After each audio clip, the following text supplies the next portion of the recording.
TPCC working president Jaggareddy ఏకపక్ష నిర్ణయాన్ని తీవ్రంగా ఖండిస్తూ ఆదిలాబాద్ జిల్లా కేంద్రంలో కాంగ్రెస్ పార్టీ శ్రేణులు ఆందోళనకు దిగాయి. సస్పెన్షన్ కు గురైన 3 నేతలను తిరిగి కాంగ్రెస్ పార్టీలో చేర్చుకోవడంపై ఆగ్రహం వ్యక్తం చేస్తూ నల్ల బ్యాడ్జీలు ధరించి కంది శ్రీనివాసరెడ్డి క్యాంప్ కార్యాలయం ముందు ధర్నా కార్యక్రమాన్ని చేపట్టారు. మాజీ డీసీసీ అధ్యక్షుడు సాజిద్ ఖాన్, టీపీసీసీ ప్రధాన కార్యదర్శి గంటా సుజాత, మార్కెట్ కమిటీ మాజీ చైర్మన్ అల్లూరి సంజీవరెడ్డిలపై ఎత్తివేసిన సస్పెన్షన్ను కొనసాగించాలని, పార్టీకి ద్రోహం చేసిన వారిని ఎట్టి పరిస్థితుల్లో తిరిగి తీసుకోవద్దని అధిష్టానానికి విజ్ఞప్తి చేశారు. లేదంటే ఆందోళనలు ఉధృతం చేస్తామని, అవసరమైతే మూకుమ్మడి రాజీనామాలు చేస్తామని హెచ్చరించారు.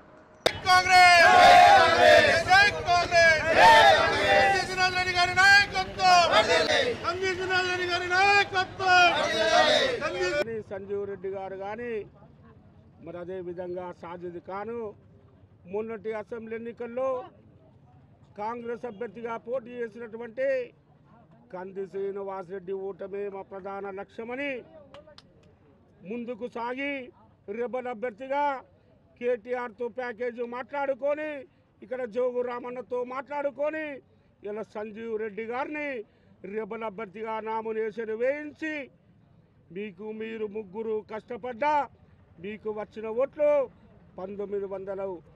అంటే ఒక్కసారి మీరు ఆలోచించండి. కేవలం కాంగ్రెస్ పార్టీ కార్యకర్తల్ని గందరగోళానికి గురి చేయడానికి మీరు ఆనాడు ప్రయత్నించిండ్రు.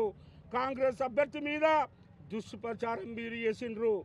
ఇవాళ కంది శ్రీనివాసరెడ్డి గారు గత 5 ఎన్నికల్లో కాంగ్రెస్ పార్టీ అభ్యర్థులు ఎవరు సాధించినటువంటి ఓట్లు కార్యకర్తలందరి సహకారంతో 48,000 ఓట్లని ఇలా కంది శ్రీనివాసరెడ్డి గారు సాధించిందంటే ఒక్కసారి మీరు అర్థం చేసుకోమని చెప్పి వారికి నేను వలుకుతా ఉన్నాను.